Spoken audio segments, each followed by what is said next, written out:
Hi guys, welcome back to my channel. My name is Stephanie and you are watching Yaya's Reading Nook.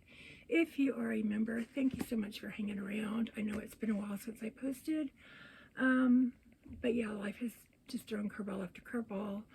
The family was sick, then I got sick, then I went on vacation, then I came back and went to work, and then I decided, yeah, I really need to at least put out a video to let people that care know I'm still alive. So here I am. Yeah, I went to Oklahoma a couple of weeks ago to visit one of my sons and his girlfriend, and while I was there I did a little book shopping and craft shopping. The craft shopping was going to Tulsa to the Silver Needle. It's at 61st and Sheridan there, and it is a cross-stitch store. And many years ago when I lived in Tulsa, I did bottle stitching for them. I'm trying to get back into cross stitch. I've got the stuff to work on it with, but I haven't started working on anything yet. And they have these cute little things. I'll just show you these. This is the newest. They have a thing called the Secret Needle Night, which is that you pay so much money and they give you like a pattern with the material and all the accoutrement bead stuff, different flosses that you'll need to make the whole thing. Anyway, I've got like 5 or 6 of them. I started that back up like 6 months ago. Haven't done any of them. I've opened them. So let me tell you about the day I had to myself. It was a Thursday. It was a nice day, albeit extremely hot. So I decided I was going to go to, yes, the Silver Needle. I went and spent a lot of money there. Then I went to Gardner's Used Bookstore in Tulsa. I want to say it's around 51st and Mingo, if you know the area. You will know it if you're a bookstore person. And I was just kind of looking around. And let me pull up the correct books that I got. I got 4 books that day. Needless to say, we went back the next day and I got more. Why not, you know?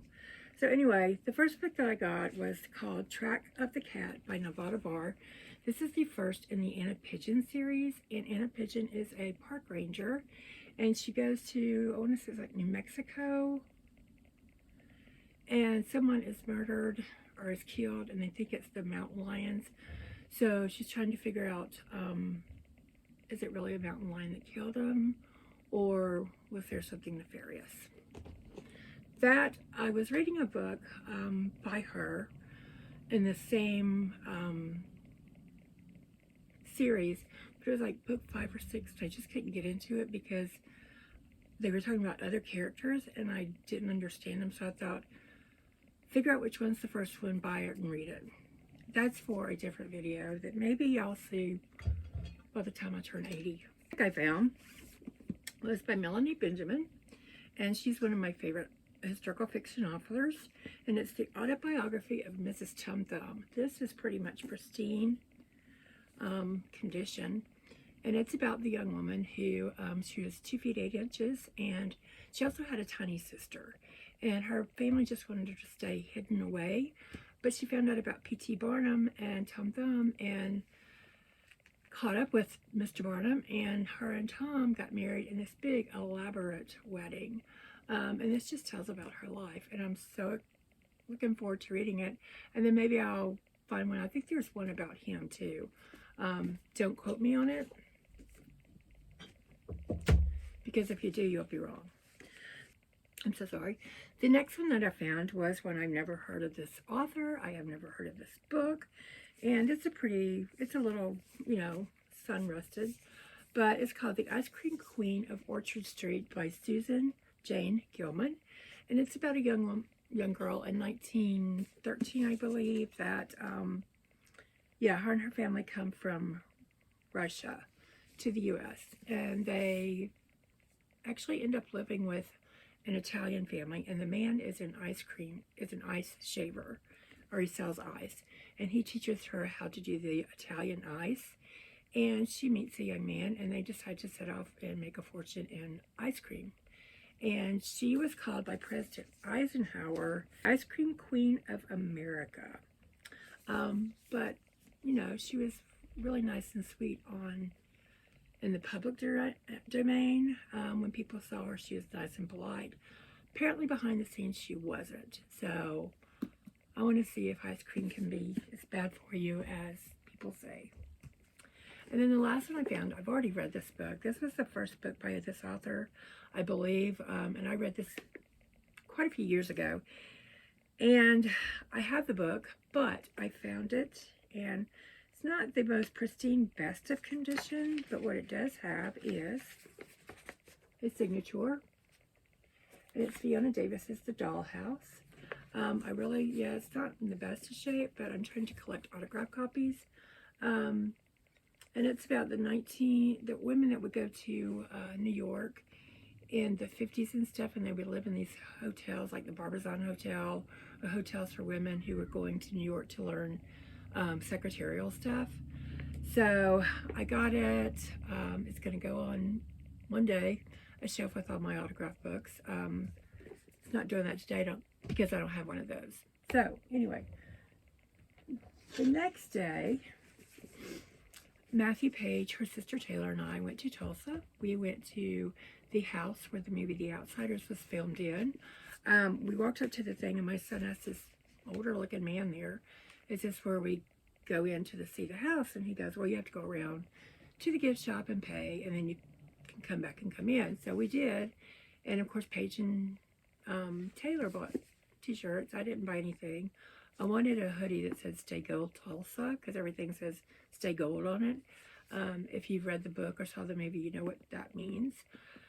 But I wasn't willing to pay $65 for a hoodie that I wouldn't be able to wear until probably December or January here in Tennessee.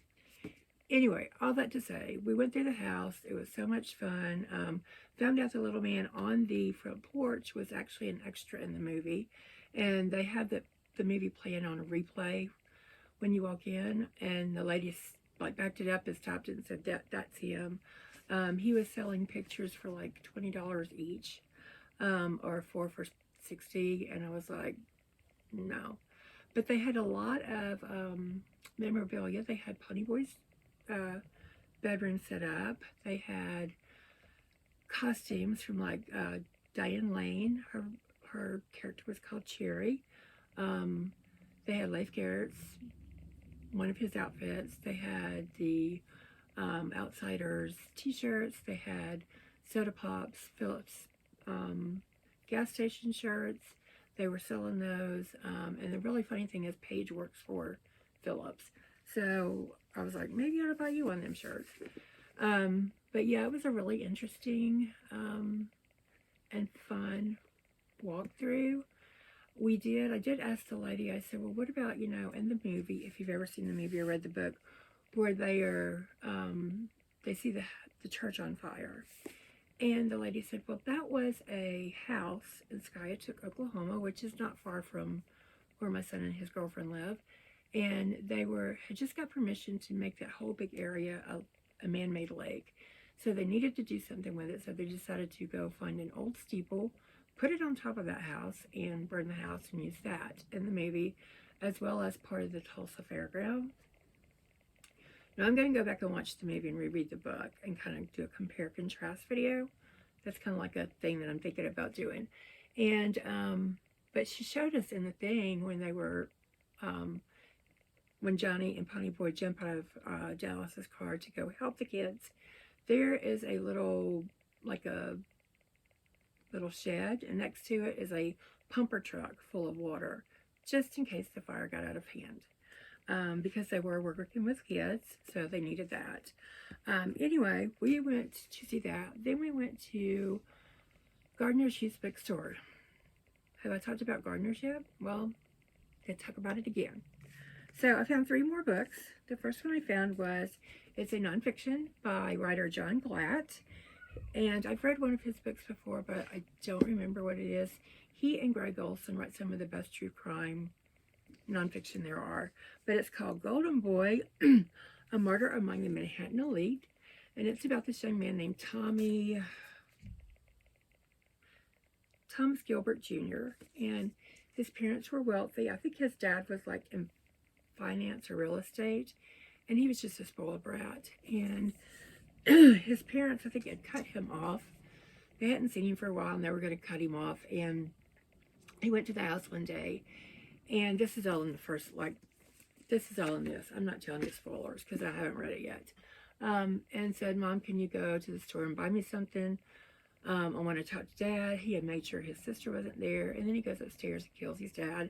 And this is about his growing up, what the stuff he got into, and his trial. So maybe Nonfiction November. Is there one for true crime? Like a month for true crime? Maybe there should be.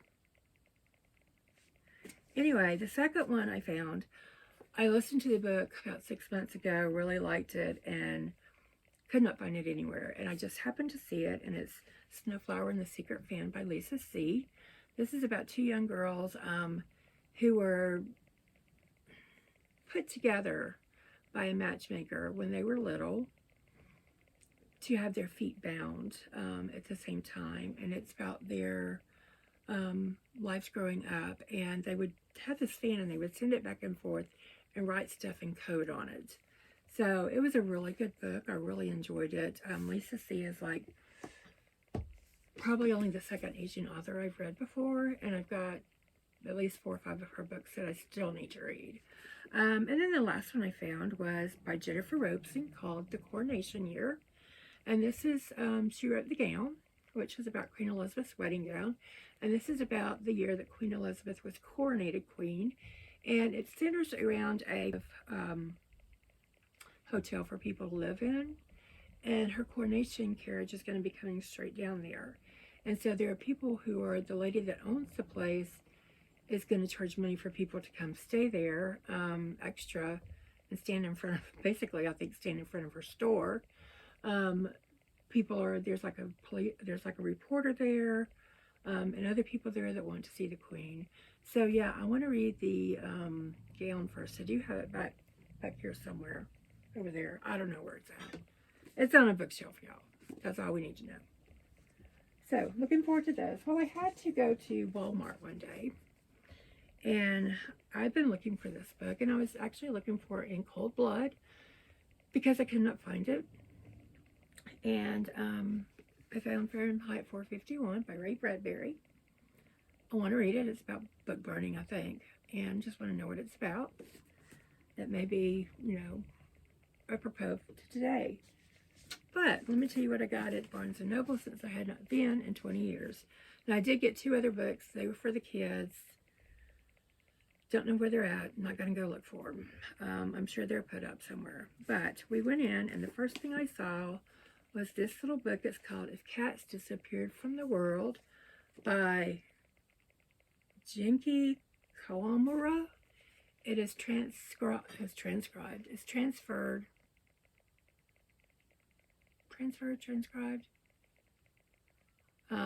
to English from Japanese. And this is the first book that I've ever bought like this. So I'm really looking forward to reading this. It's about a cat. It's about a guy who is basically told he has like several months to live, and I think the devil comes to visit him and says, you can live for another, it's like another day, but you have to get rid of one thing from the world. So, yeah. So then I was just roaming around. There was just a snafu. Jack just came walking in here, and now he's mad because he can't come back in here. Anyway, so I was walking around, and I saw this book, and it's Nice Work, Nora November, by Julia London. And Nora gets in an accident and wakes up several days later and has to decide, I've, met up with the other side, and do I want to go about my life the way it's been, or do I want to change things around? And it's kind of basically what the premises is. Haven't read it yet, don't know. So while I was waiting on Matt and Paige and Taylor to look around, I went to the little coffee area. I don't drink coffee because it's not good for my heart. But they did have this strawberry lemonade slushie, and so I was like giving myself a brain freeze with that. But I looked down while she was making it, and I saw this book, and it said $5 for the purchase from the coffee bar. And I was like, oh crap, am I going to try something else? And I said, can I just go ahead and buy this too? And she said, yeah. It's called Salty by Kate Myers. Never heard of the book, never heard of the author. Maybe she's a exclusive to Barnes & Noble, I don't know.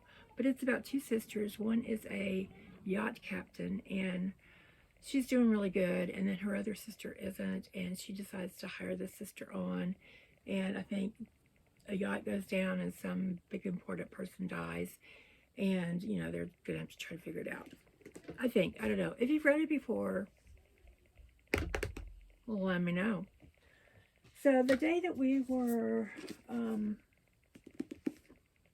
and about, it was one of the days we went out to eat, I think, for dinner. We went to this little bookstore in Bartlesville called Marigold's. And Marigold's last year was in a teeny tiny little store. And they've just been growing and growing over the year. And they most recently, I think earlier this week or the end of last week, they bought the building that they moved into. And so we went there, and the one thing about some bookstores that I'm not a real fan of, and I understand why they do it, but it's because I can't see that well, is the lighting was really bad for my eyes. But I picked out 2 books, and I handed them to Matthew, and I said, pick out the one you think I might like. And this is the one he picked, The First Lady and the Rebel by Susan Higginbotham.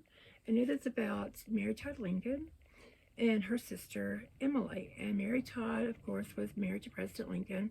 And this was during the beginning of the Civil War. And her sister lived in the South. So it's what was the relationship between these 2 sisters during this time? Did Mary Todd Lincoln try to help her sister out any? Did her sister try to get her to come towards the South side? You know, what happened? And I also got this cute little bookmark. It says, on the way to the bookstore. This is from Richard Scarry, I believe. It was over in the kids department. But it's about the little worm that rides around the apple. So those are what I had there. Now, let's see if I can pick these up. All in all, I had a really good visit with my son and his girlfriend. So Friday we went to the bookstores, to the movie, to the museum, and it was just a lot of walking. I don't ever do that much walking. And Saturday I got up, I bent down to pick something up, and my back went pop.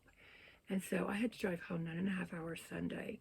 It wasn't the drive that was bad. It was having to get out and do my pump gas, or go to the bathroom, because people don't pump gas anymore, and I can't ask someone to go pee for me. So anyway,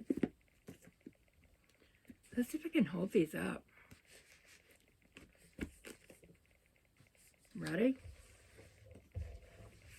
Oh, I don't think it's gonna work, y'all. So this is my teeny tiny book haul from Oklahoma. If you want to see my also teeny tiny crafting haul from Oklahoma, just let me know that. Let me know if you want to see my teeny tiny craft haul from Oklahoma. Just let me know down in the comments, and I will do a little video about that. And I will talk about the silver needle ad nauseum. You know, because I love that store. Anyway, if you stuck around this long, thank you. Whoa, sorry about that. If you stuck around this long, thank you so much for staying and watching. If you're returning, thank you so much for coming back. I do apologize, but life gets in the way, as we know. If you've not subscribed yet, maybe please considering subscribe, hitting that thumbs up, notification bell, and I will see you guys in the next video, hopefully sooner rather than later. Bye.